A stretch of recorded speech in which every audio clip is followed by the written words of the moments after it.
স্বাধীনতার পর ভারত আয়ুর্বেদকে ফিরিয়ে আনে তার গৌরবময় স্থানে। সরকার গড়ে তোলে আয়ুষ মন্ত্রণালয়, গবেষণা কেন্দ্র ও বিশ্ববিদ্যালয়। আজ WHO স্বীকৃত করেছে আয়ুর্বেদকে ঐতিহ্যবাহী চিকিৎসা হিসেবে। বিশ্বজুড়ে মানুষ রাসায়নিক ওষুধের বিকল্প খুঁজছে,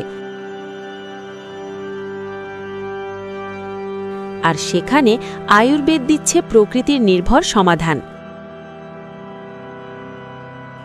আয়ুর্বেদ এখন কেবল অতীত নয়, এটি আধুনিক জীবনের নতুন দিশা।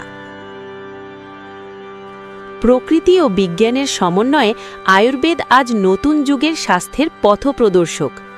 বিশ্ব যখন নিরাপদ বিকল্প খুঁজছে, তখন আয়ুর্বেদই হয়ে উঠছে আধুনিক জীবনের বিশ্বস্ত সঙ্গী। এই প্রাচীন জ্ঞানের আলো আজও মানুষের সুস্থতার পথে দিক নির্দেশ দেয়। সমন্বিত জীবনধারার এই বার্তাই ভবিষ্যৎ প্রজন্মের জন্য হয়ে উঠছে নতুন আশা।